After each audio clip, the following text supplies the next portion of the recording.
first off, this is the backstory of Anju, the guardian of sea. So let's start. Chapter 1, Genesis of Anju and the Divine Awakening. Beginning, when the stars lay scattered, the seeds upon the great void, and the earth, with barren careless, awaited its call. There arose from the deep a voice barely. It was the voice of Zulith, the Eternal One, who art both Alpha and Omega, light and darkness intertwined. He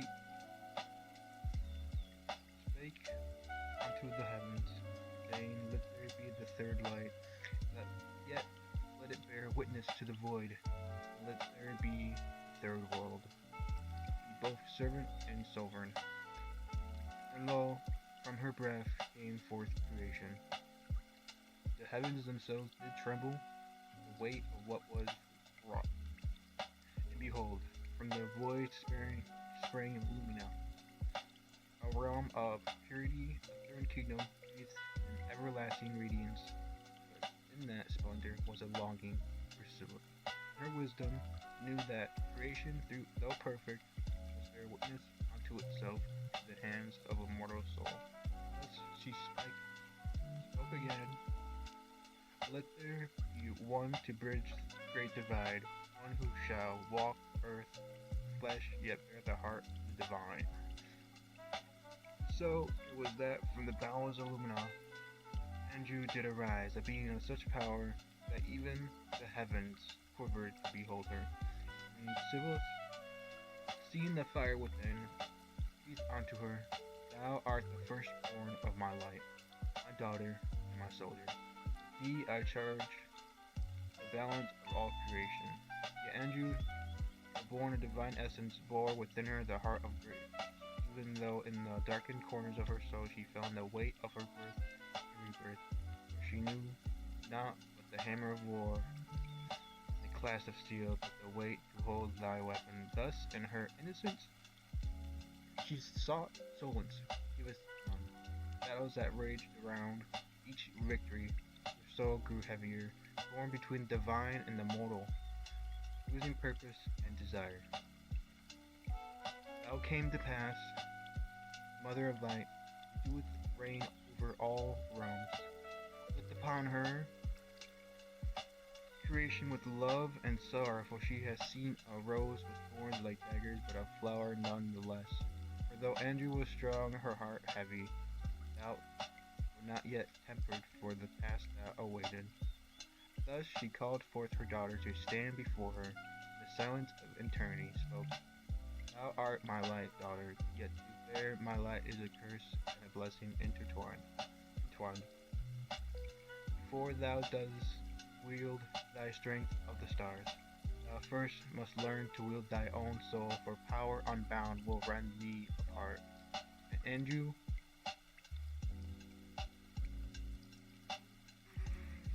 Anju, kneeling in the presence of the third heaven, spoke not a word, for her heart knew the truth. Though her hands had been forged to strike down enemies of the divine, she had yet to master herself.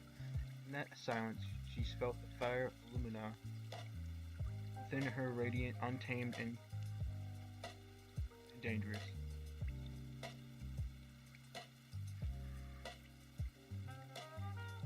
Thus, Syphilis did command her, Go forth, my daughter, and face the trials, that thou mayest learn thy true nature. For as a sword must be tempered in flame, so must thy spirit be forged in the fires of restraint. And so Anju, bound by fate and the will of the gods, was cast down into the trials. The first trial placed her in a world of shadows, deep where no light dared to tread. In that place she found herself alone, faced with a reflection, twisted, dark version of herself that sought to consume her very soul. Anju, though weary, spoke onto the shadow. I am not thy prey, for I am born of the light, and thou art strong, thou art a flicker in the face of the soldier of the divine. And with those words, the shadow shrieked and crumbled to dust, for Anju had called forth a light within her that no darkness could withstand, and yet awakened through this trial bestowed her as a child. Seeing the eyes spoke to her, found her lying upon the ground near the scarce fountain of Agartha. Spoke the voice, a voice that in its revelation proved itself to be that of the presumed mother, Suna. She was called a caretaker of grace. Her heart seemed so pure that in 3 days she showed kindness, care, and love so deep it could raise the dead from their slumber. Yet love, as a trail, has both thorns and blooms. For love, the shepherd, or lo, shepherd walks the path of the soulless, and the damned are drawn to his call. He approaches, spoke the voice, heavy, again heavy with foreboding. And upon the third day, fate, the cruel tide, revealed the truth. The suitor found herself not as a caretaker, but lying in a pool of blood, a symbol of all that was lost. All around her the fallen lay, broken and still, save one Anju, and lo, he, the harbinger, the damned shepherd, stood. His shadow was long, his feet gripped fierce. He seized Andrew by the hair, lifting her, seeing deeper into her soul. What he beheld was something that caused a flicker of recognition within her. Within her, he saw not just a child, not a mere soldier, but something greater, an untamed fire alive within. In that moment, as the air thickened with both blood and breath, he spoke, I spare thee, for thou art as a son to me, and thou hast been given something more, something that no mortal nor immortal can claim as their own. With that, the shepherd, the damned one, turned from his course, and Andrew he saw not the end of a cycle, but the beginning of a new, unspoken fate. The world, though fallen, had not forgotten her, nor the flame she carried within. Rise of a living weapon. As the world crumbled, blood staining the earth like a new and violent dawn, a presence stirred from beneath, dreadful, ancient, and unyielding. Zolan, the forsaken and cruel Tasmanian, general of the earth, who had long been buried in the darkest depths, rose once more. His form, like that of a nightmare-made flesh, flickered between the planes of existence, untethered to any realm, and filled with the unsatiable hunger. His eyes, void as the deepest night, fell upon the broken figure of Andrew. She lay there, her form barely breathing, surrounded by the carnage of the fallen. She was but a spark in the darkness, unworthy of notice, an insignificant creature in the grand play of the universe.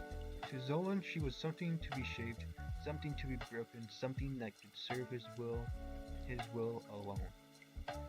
Thou art but a child of blood and sorrow, Zolan's voice rumbled like thunder over the mountain peaks. Thy weakness shall be thy undoing. Thy suffering shall make thee strong. I shall make thee my tool, my weapon. With that, his shadow swept over her, his hands cold as death itself, seizing her by the hair, pulling her from the ground. He gazed upon her, indifferent, not knowing that she was more than a mere mortal. He knew not that she was the child illuminated birth by divine fire, destined to reshape the world. His hands were merciless, his intent singular. He would carve her into a weapon of his own design. One to bring ruin and destruction to the realms. He cared not for her oranges nor the divine blood that ran through her veins. All he knew was that in her he saw raw potential, an empty vessel waiting to be filled with the dark fire of his power. She would be forged in agony from her pain. She would be made into the perfect instrument of ruin. New screams echoed through the abyss as Zolan dragged her into the depths to the heart of the earth, where no light had ever touched. The air was thick with the scent of sulfur, and the ground trembled beneath their feet. Here in the forgotten sanctum of Zolan's dominion, he would raise her not in kindness but in cruelty. Zolan bound her to the ancient stone with chains of suffering, the very essence of torment, infused into every link, lashed through his cruel hand with a dagger tip whip, reshaping her and pushing her to the brink of destruction. Lash, he Lash. He tore through her flesh, reforged her bones, and burned her with the fire of the ensign's first core. Slash. Slash. He sought to strip her of everything, her humanity, her spirit, her very soul. The searing pain of transformation. Slash. Andrew's cries were drowned out by the laughter of Zolan, revealed in her suffering, believing her to be nothing more than a tool, empty vessel to be filled up with the malice of his will. He did not know that beneath the bruises and scars there stirred a fire far greater than the earth itself. Flash, flash, flash. What is thy purpose? Zolan sneered as he twisted her wrist in unnatural angles. I shall bend thee to my will, for thou art nothing but a pawn, a speck of dust in the universe. Flash. And yet, even as her body was broken, Andrew's spirit did not crumble. It was not the divine fire of Luna that Zolan saw, but an undying flicker of defiance. An ember that refused to be snuffed out. He could not see it, for he was blind to her true nature. He only saw a weak child, a mortal soul ready to be molded into a weapon. And so, under the weight of Zolan's cruelty, Andrew's body was forged into something monstrosity. Monstrosity. Mm. She became a creature of shadow and flame, her every movement a weapon of death. Zolan's laughter filled the air as he stood over her, his creation, this living weapon that he believed to be his triumph. But he did not know what he had truly created. For within Andrew, though she had been bent and broken by Zolan's hand, there remained the spark of something divine, something divine, a power that could not be extinguished. It was hidden deep within her, waiting for the right moment, waiting for the chains of Zolan influence to shatter. She was not just a weapon to destroy the world, she was a force that would one day destroy him. Zolan, ignorant of this, turned away, confident in his creation. Rise, my weapon, he commanded, and only destruction. The world will bow to thee, and I shall use thee to bring forth the end of all things. In the silence that followed, as Andrew slowly stood, her body shaking with the weight of both her torment and her newfound power, she understood what Zolan did not. She was no she was no mere pawn. She was the spark that could either burn the world down or raise it from the ashes. Zolan's cruelty had shaped her into a weapon, but it has also awoken something deep within her, a fire that would burn brighter than the earth itself. And so, though she had been forged in agony, she would arise, and when the time came, she would shatter Zolan's control and claim her destiny, not as a weapon, but as something far more dangerous, something born of light, born illuminating, though he had not known it. In the desolate, forgotten corners of the world where Zolan had abandoned her to train, a farmer found her. He was an old man, kind in a world that had long since lost its warmth. He saw her broken and abandoned and took her in. His small, humble home became her refuge. He fed her when she was starving, tended to her wounds when she had been beaten, and gave her the one thing she had not known in years, kindness. He treated her as a child, something she hadn't been allowed to be for so long. She had felt the warmth of a human touch for the first time, and in that brief moment of peace, the guilt of her resistance had been forgotten.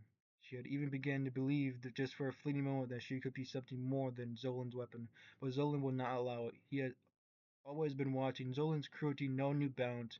He could not afford any weaknesses in his soldiers, especially not in her. His grip on her was absolute, and even the kindness of a single soul was enough to threaten his plan. He came for her one night, his cold eyes filled with malice as he dragged her back to the place where she had been forged. Her heart had pounded in her chest, her tiny body trembling in terror, but she had tried to fight. The farmer's kindness had given her a sliver of hope, a fleeting sense of peace. She had tried to run, to escape, but there was no escaping Zolan's grasp. With brutal efficiency, Zolan took the farmer, the only person who had shown her compassion, and made him an example. The old man's body, bruised and battered, was left in front of her. His life extinguished in an instant. Zolan had made sure she saw it all, made sure the farmer's blood stained the earth beneath her feet. The old man had tried to protect her, to give her a chance, but Zolan had no mercy. The cruelest part of it all came afterward. Zolan, with his twisted mind, had decided that Andrew needed to be reminded of her place. She was nothing more, nothing but a tool, a weapon. The farmer's death had just been another lesson. The blood of the man who had given her care, the last trace of kindness she had known, was now to be used for something much darker. Zolan's sadistic smile twisted as he ordered her to consume the remains of the farmer, his body broken and violated. "You will consume him, little weapon," Zolan had hissed, the words like venom in her ears. "Let his power fuel you. Let his blood feed the weapon I've created." The sight of the farmer's remains, once so full of life, now forced into her. It wasn't just the blood, it was the life that he had given her, the hope he had shown her. Taken from her in an instant, she had been broken by the sheer brutality of it all. She could feel the blood inside her, hot and bitter, twisting with the power Zolan had craved for her to harness. She had no choice but to obey. Her will had been taken. Her body had been conditioned. This was who she had become. This was who Zolan had made her. Spoon after spoon, Angie was being force fed remains, and yet tears falling from him were ignored by Zolan, for he sees a weapon being fed and a weapon alone. The merciless reign of Zolan's weapon. Zolan, the king of decay, torment, saw in Anju not a child illuminated by a tool, a weapon forged from the fires of agony in the dark and darkened with the blood of the innocent. And so, with his cruel hand, he bound her to his will. The chains that held her were not merely physical, they were chains of torment, shackles upon her very soul. Every moment of her existence was a moment of pain, of ruthless command, of relentless battle. By the time she reaches the age of 11, Andrew is no longer a child, but a beast of war, trained by the merciless will of Zolan. He called upon her not to protect, but to destroy, to ravage the lands that were once her home. The earth trembled beneath her feet, and the fires of her own rage consumed everything in her path. "Burn them," Zolan's voice would echo through her mind, and his presence an iron fist upon her heart. "Burn the orphans, the innocent, the weak, spare none. They are but dust beneath the weight of my will." And so she did. With hands that had once been raised in peace, she now wielded a blade that could cleave through the very earth. Towns turned to ash, and the villages once filled with life were swallowed by flames. She would stand amidst the devastation, her eyes cold and empty, the blood of countless souls staining her hands. Each year of her life was marked not by growth, but by carnage. Her youth was stolen from her, each battle stripping away the remains of the child who had once known mercy. From the age of 11, Andrew was forced into battle after battle. Zolan, in his cruelty, had no care for her age or innocence. He only cared for the weapon she was becoming, the blade that would one day sever the heavens themselves.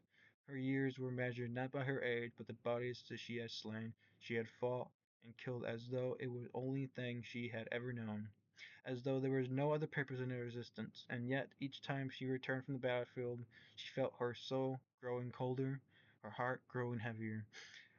Her command was clear: wage war, bring fire and death. Leave nothing but ashes in thy wake. The lands she burned were vast, endless, and with each conquest the darkness within her grew. She was no longer a mere soldier, but a harbinger of destruction, a force bound by chains too tight to break. By the age of 16, Andrew had seen the death of kingdoms, the ruin of cities, and the silencing of countless lives.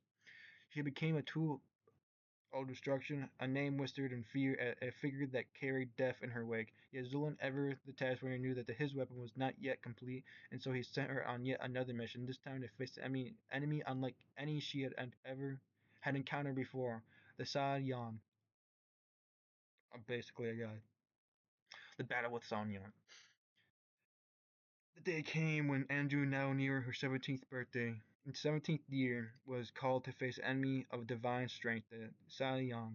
The Saiyan were gods themselves, powerful beings whose very presence could warp reality. They were not mere mortals, they were ancient beings of unmanageable strength, and Zolan had commanded Andrew to engage them, not as a child, but as a weapon of war. It was on this fateful day that Andrew, having known only battle and pain, found herself standing before the mighty Saiyan. Her chains of torment, forged by Zolan's will, weighed heavy upon her.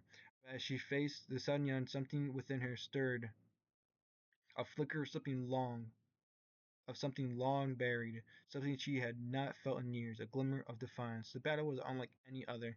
The Sun were powerful, their bodies massive, their attacks earth-shattering. Yet Andrew, hardened by years of war, fought with a ferocity that even they could not match. Her body, scarred, broken, moved with deadly precision. Her every strike, a testament to the brutality she had been shaped into. She was no longer a child of Lumina, but a creation of Zolan's twisted will, and she fought with the full weight of that curse upon her. As the battle raged, Andrew's strength began to wane, and the Sanyans, despite their immense power, were not invincible.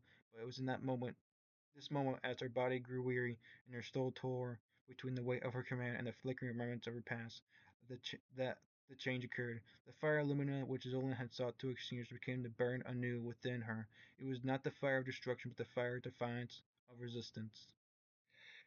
In that moment, as she fought to survive, Andrea reached deep inside, deep within herself, past the chains, past the torment, past the endless years of war, and found the strength to break free.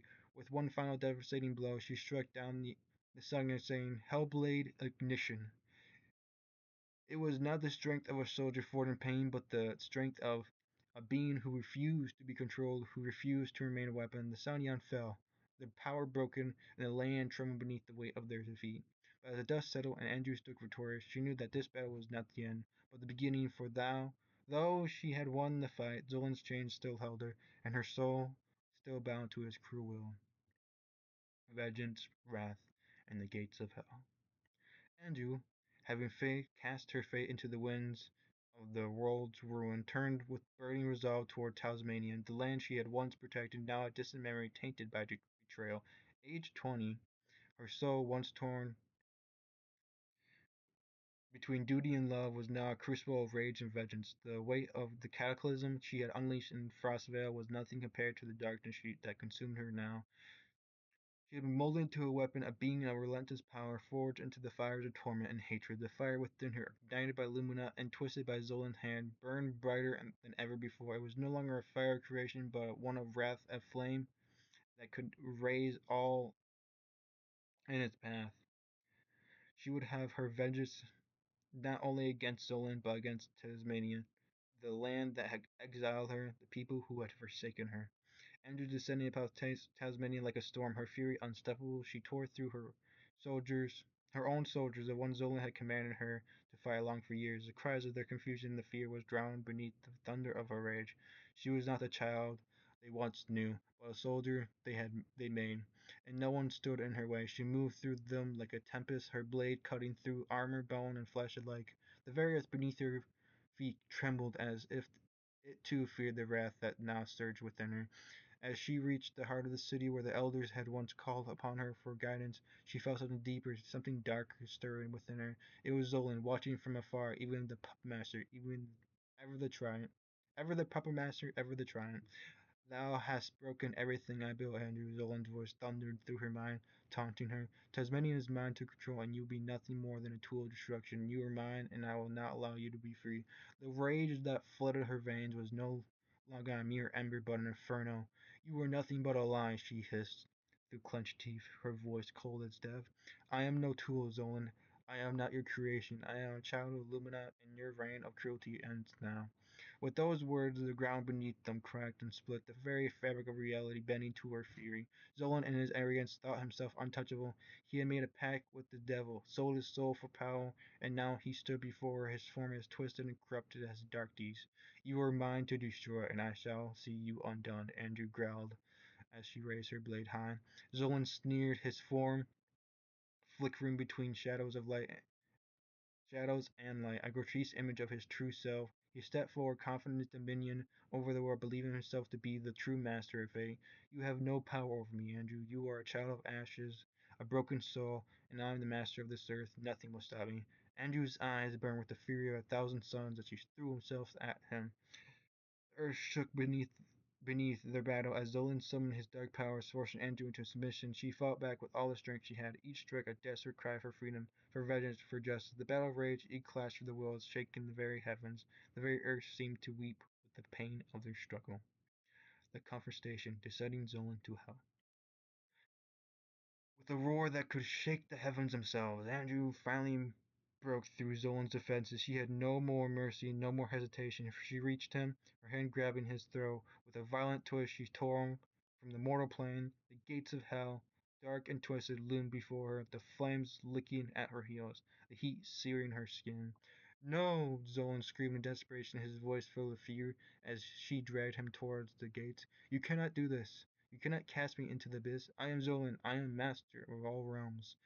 Andrew's grip tightened around his throat, her body racked with pain as the hellish heat tore through her. Her skin sizzled, her body bleeding from the exertion, yet despite the agony, she pushed forward, dragging Zolan toward the gates with every ounce of strength she had left. Her very essence screamed, but she did not relent. Her soul, no longer bound by Zolan's chains, burned brighter than ever. You sold your soul to the devil, Andrew whispered, her voice a low growl filled with the weight of centuries of suffering, and now you shall return to him. With a final defiant scream, she threw Zolan into the gates of hell. The portal cracked open with a deafening sound, and Zolan was pulled into the fiery abyss, his screams echoing as she fell into the darkness below.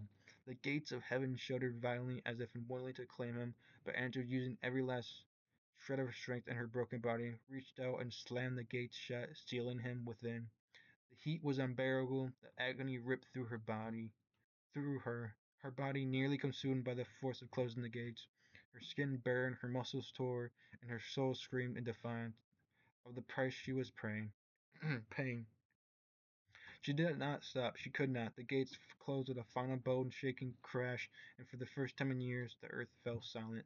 Andrew collapsed to the ground, her body ravaged by the heat, her strength spent. She had done it. She had freed herself from Zolan's cruel grip, but the cost was immense. Her body was broken, burned, scarred, but her soul, though battered, remained intact. Andrew, her body broken and battered from the intense battle and the torment she had endured, staggered away from the gates of hell. Her every step sent waves of searing pain through her limbs. The heat from the infernal portal still scorching her skin. Her movements were slow and labored, but her resolve was as steadfast as ever. The weight of her action, her destruction of Zolan, her battle against her own torment did not feel like a victory, it felt like a release, like the final shedding of a skin she had worn for too long. As she limped through the ruins of the world she had both saved and destroyed, she had felt the heavy silence of the earth around her. The fires had died down, the sky, once consumed with dark clouds, was now clearing, but the air was thick with something far heavier, regret, sorrow, and yet a flicker of hope for the past she had carved. She had freed herself, but at what cost? Her steps faltered as she approached the remains of Tasmania, the land she had once fought to protect, the land that had now been left in ruins. As she moved through the shattered remnants, she felt the eyes of the elders upon her. They had once seen her as the hope of Lumina, but now, in the aftermath of all she had done, they see her as something else, a broken being, torn apart by her own actions, yet still standing. And then, as if summoned by fate itself, Elder Tira appeared before her. Andrew, exhausted and wounded, stopped. Her face, once so filled with determination and purpose, was now marked by the weight of everything she had endured. Tierra stood before her, an elder of Tasmania, his expression unreadable. Andrew's voice, though raspy and weak, still carried the weight of her resolve. Tierra, she whispered, her voice breath shaky, I have done what needed to do. What Zolan made of me, what I have become, it became. It's over now. The world still in ruins, but I have freed us from its grip. His grip. Here, his ancient eyes, reflecting the weight of time itself, did not speak of the destruction nor the pain. He looked upon her with quiet understanding. He knew as did the others the price she had paid. They had watched as she walked through fire, both physical and spiritual, and had witnessed the consequences of her defiance. Andrew Tower said softly, his voice a mixture of sorrow and compassion, I forgive you. His voice, his words, though simple, carried the weight of countless years of wisdom that could ever fathom. You were lost, broken by the hands of a cruel God, shaped by torment, but you have returned from that darkness. Andrew's eyes, bloodshot and filled with pain, met his gaze. She saw no longer in his eyes, no anger in his eyes, no condemnation, only a deep, quiet understanding. I don't know if I deserve your forgiveness, she muttered, her voice barely a whisper. Tara placed a hand on her shoulder, steadying her. You have earned more than forgiveness, Andrew. You have earned your freedom. His eyes held hers, and for a moment the world seemed to stand still. But the question remains, will you return to us? Will you return to Lumina? The question hung in the air, heavy with expectation, heavy with the burden of Andrew's choices. In the silence that followed, Andrew's heart, once so clouded with doubt and confusion, began to clear. She could feel the fire illuminate, stirring within her once again, not as a weapon, but as a flame of creation, of renewal. With a voice that held the weight of every battle, every moment of pain, every fragment of her fractured soul, Andrew spoke with absolute resolve. Return to Luna, I shall return, she said, her voice stronger now, more certain. I have walked through darkness, through blood, and I have burned the world, but the light Lumina still resides within me, even if it was obscured by the torment of my past.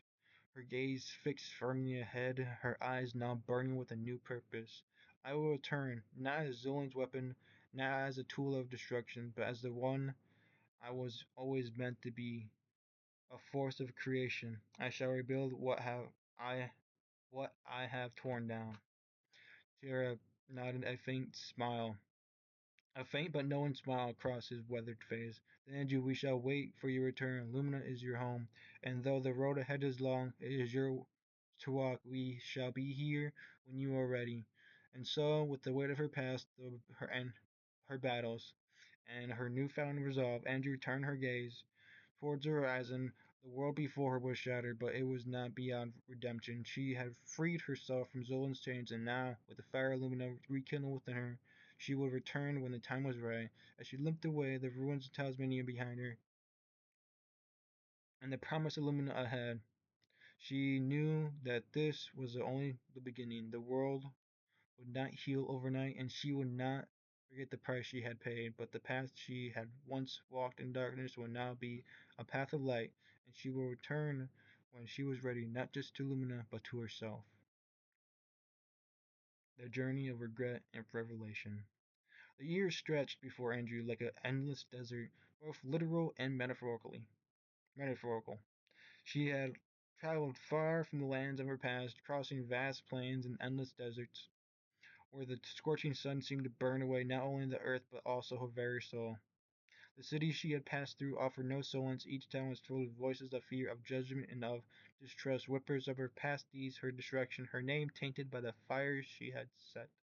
Her body, once forged for war and destruction, now felt like a vessel of weariness. Her skin was cracked from the sun, her bones arching with each step.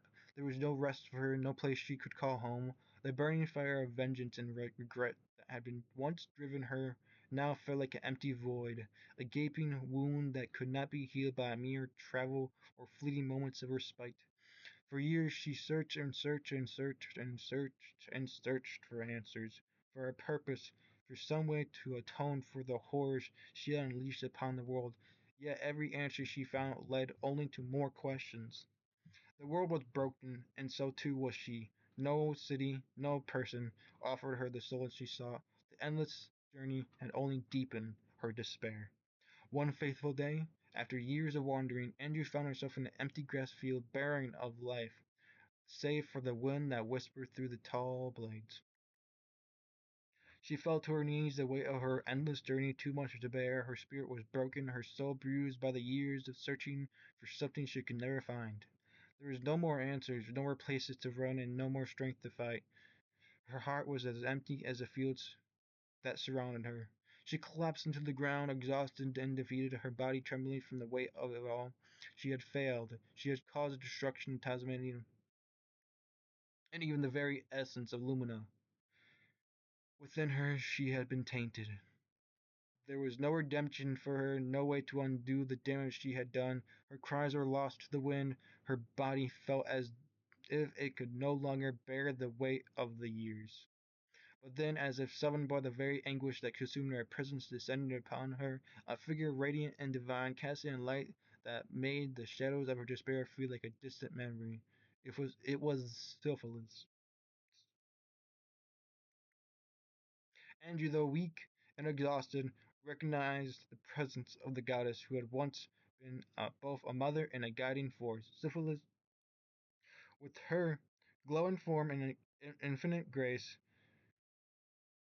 knelt beside her, offering a vessel of cool, pure water. Drink, my daughter, Sylvia whispered, her voice soft but filled with eternal love. Andrew's trembling hands reached for the water, the cool liquid soothing the dryness in her throat. She drank deeply, the water drenching not only her thirst, but something deeper within a part of her soul that had been parched for so long. For a moment she allowed herself to simply exist in the comfort of Sylvia's presence. After drinking, Andrew could no longer hold back the flood of emotions that had been bottled up for years. Her body shook with the weight of regret, of guilt, of loss. She looked at Syphilis, her voice barely above a whisper. "I have done terrible things," she said, her voice cracking with the weight of her sorrow. "I have destroyed the world, destroyed lives. I have I thought I was doing what was right, but all I've caused is pain. I've killed so many, and now there is no forgiveness, no redemption. I don't even know who I am anymore. The child you once saw is gone. She died a long time ago, and all that remains is a weapon forged in fire, blood and fire." Andrew's tears flowed freely now, her sorrow pouring out like the very rain she had once destroyed. She had been lost for so long, searching for answers that never came, seeking a purpose that eluded her. She had forgotten the warmth of love, the light of Lumina. She had only known the coldness of vengeance and destruction. Civilized as she gazed upon her, did not speak of punishment or blame. Instead, she simply held Andrew in her gaze, a gaze filled not with judgments, but with boundless love. "I love you," Civilized said, her voice a soft whisper that seemed to fill the very air around them. The words were not a rebuke nor a condemnation, but a balm for the wounds that Andrew had carried for so long. "I have always loved you, my daughter. You are my light, even when you cannot see. Feel." Those simple words, filled with such depth and compassion, broke the dam that had held Andrew's sorrow captive for so long. She cried in Sylvia's arms, the tears falling, not just for the destruction she had wrought, but for the years lost, for the child she had once been, for the hope she had thought was forever gone. In the midst of her sobs, Andrew looked up, her eyes red and raw. Through the haze of her tears, she saw something in the distance, something she had not expected to see. It was a place she had heard of in whispers, a place where hope still lingered amidst the ruins. It was a city of envy. Envy, envy. She whispered through the sobs, her heart filled with a renewed sense of purpose. She wiped the tears from her eyes, looking at Sylvia with a mixture of awe and determination. "I have found my way, mother. The light within me is not extinguished. I will return to Lumina, and in doing so I will return to the world. I will find the path to healing, not just for me, but for the world I have shattered. I will find redemption, and in that redemption I will return." Sylvia's gaze softened, a faint smile touching her lips. "You have always carried the light within you, Andrew. Even in the darkest times, it has never abandoned you. Go to envy, my daughter. Go to where the world still has hope. And when you return to us, you shall return to Lumina, and in that return, the world shall be reborn." And with those words, Andrew rose to her feet, her body aching, but her spirit now ignited with a sense of purpose that she had not known for in years. She looked one last time at the empty field where she had fallen, her heart heavy, yet filled with a new-found strength. As she limped toward Evie, the city of hope and renewal, she knew that the journey ahead would not be easy, the road would be long, and the weight of her past would never fully leave her. But in her heart she felt the fire Lumina burning brighter than ever, and with that fire she would one day return not just to Lumina, but to the world she had broken, and rebuild what had been lost. The fire in the field and the sentient. The winds whispered through the empty streets of Envy as Andrew's weary steps brought her to the end of a vast campus. Pristine yet eerily silent, the city, though clean, felt abandoned, as if the echoes of life had been silenced by the weight of untold stories. It was a place of refuge, a place where Andrew hoped to find some semblance of peace after the long years of torment and wandering.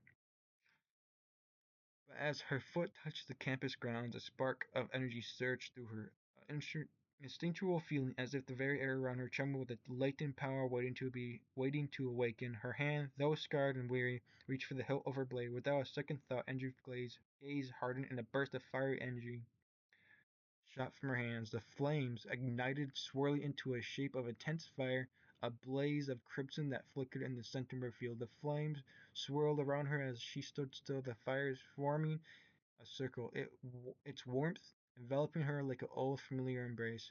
It was then she saw a figure at the edge of the field, small yet filled with the undeniable presence, a boy no older than a child, with eyes too old for his age, standing motionless against the backdrop of the empty campus. He was Cade, the sentient child, an orphan soul lost in a world he could not quite understand. Or did he? Andrew's eyes narrowed as she observed him from afar. Her intuition told her that there was more to him than met the eye, yet the fire she had conjured in the field felt as if it had summoned him, like the spark that ignites a long forgotten fuse. But before she could approach, the distant sound of heavy steps echoed in the air. From behind the campus walls a man emerged, his face grim and cruel, cloaked under a hood. He moved with a strange authority, his eyes fixated on Cade, as if he were a mere pawn in some twisted game. The man known only as Stalker spoke, his voice filled with cold intent. "Atone for your sins." In an instant he struck. His movements were swift and brutal, hitting Cade without mercy. The child, fragile and small, collapsed to the ground under the weight of the punishment. Andrew's hand tightened on the hilt of her blade, her gaze hardening as she stepped forward. She had seen enough cruelty in her life, enough injustice to fill 10 lifetimes. This was not a child deserving of punishment. He was lost, broken, and desperate. Without hesitation, Andrew's blade was drawn, the tip of it gleaming with cold resolve.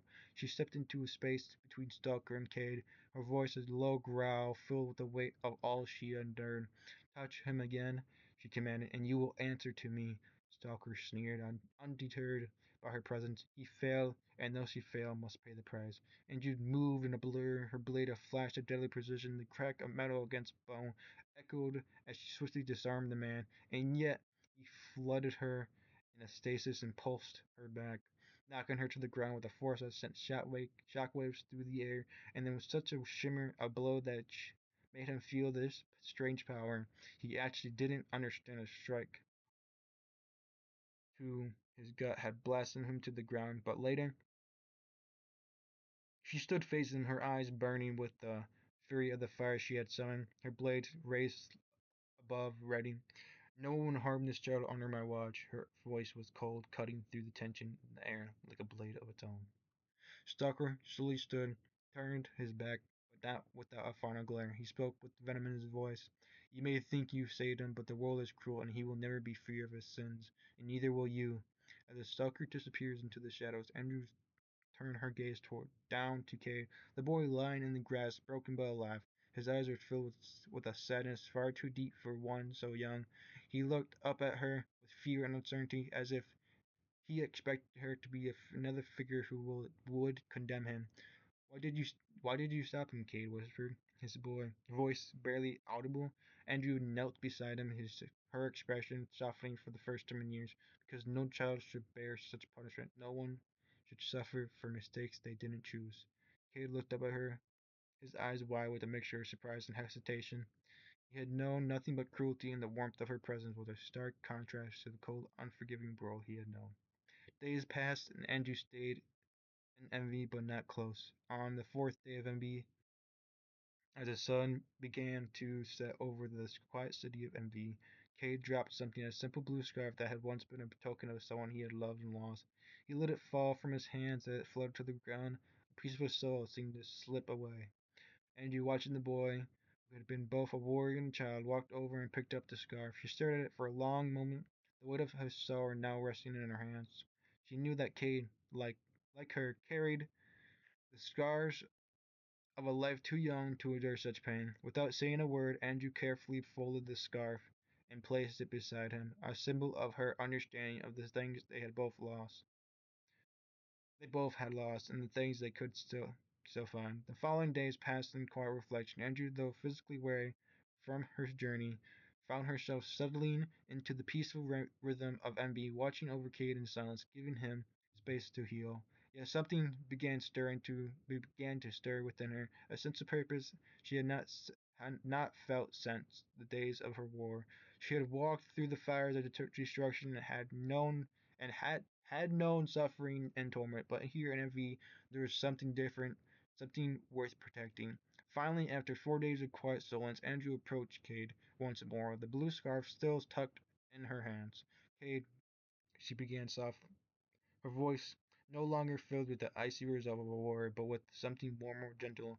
Did not know your story. I still do not. But I do know this: you do not deserve to carry this weight of your past alone. I will help you carry it if you let me. Cade, still hesitant, finally met her gaze. His eyes, once filled with sorrow, began to show something new, a flicker of hope, and in that moment Andrew realized that her own journey, though filled with destruction and regret, had led her to this place. What she was no longer just a warrior, she was a guardian of this place. This fragile, quiet city that had given her peace, she had fought for so long to save the world, to rebuild what had been torn apart, and now perhaps it was time to protect something smaller, something worth saving.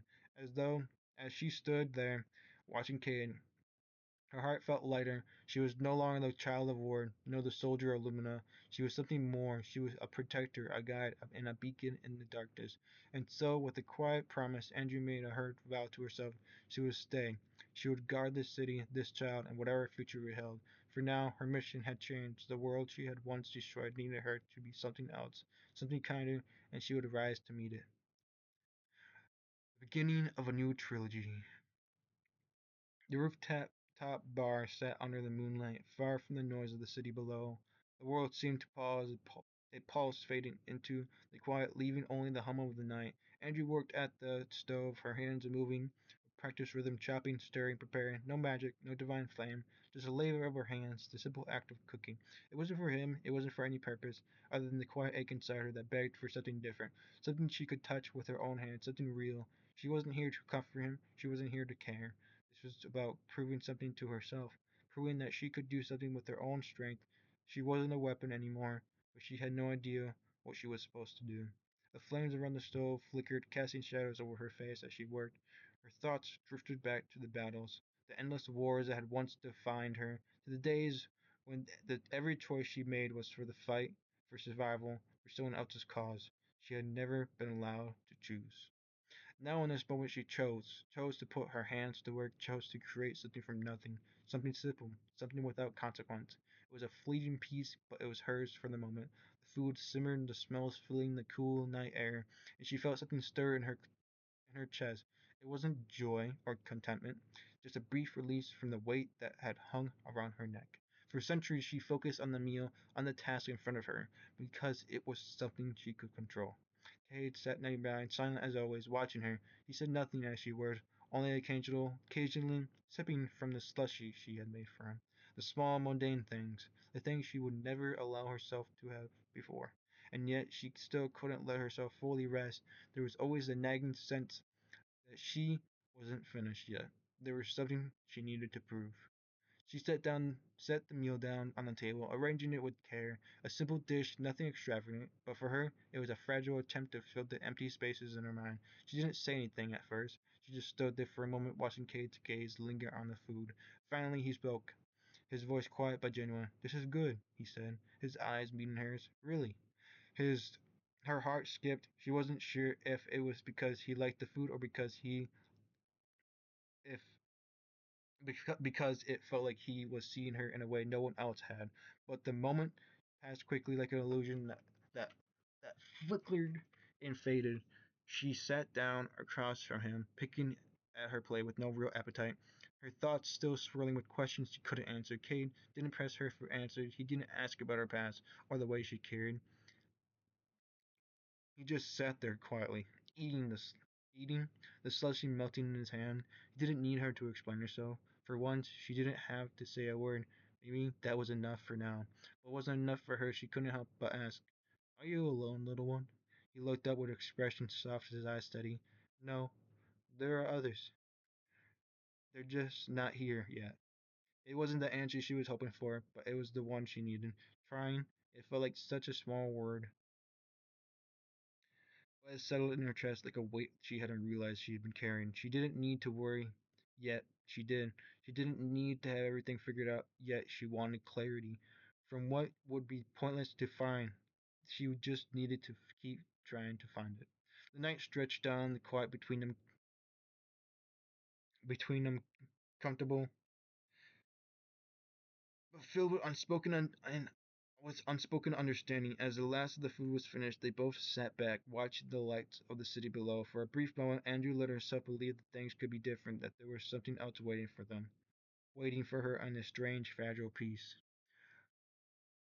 But deep down, she knew this peace wouldn't last. The world had a way of pulling her back, reminding her of the things she had done and the power she still wielded. The path ahead was uncertain, and she was already preparing herself for the storm to come. Kay's voice broke through her thoughts, gentle but with the tone of something more. "I'll protect them all myself," he said, with a cold glare to the night sky. She nodded, understanding and relating to such words, but it had been in years of what she should have said to her younger self if she had the chance. Together, she spoke with assurance. The world below them seemed to hold its breath, and for the first time in a century, Andrew let herself rest. Just for a moment. There was no immediate threat, no battle to fight, but even in this stillness, she knew the future would come knocking. There would be new enemies to face, new trials to endure, but maybe, just maybe, this time, she wouldn't have to face it alone. Whew, that was really good. Really, really good.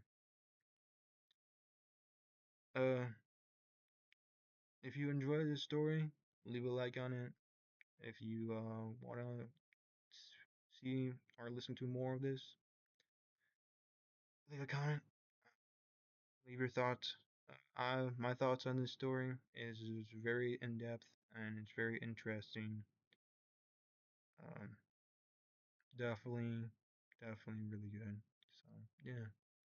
Anyway, I hope you enjoyed this, and I'll catch you in the next video. Peace.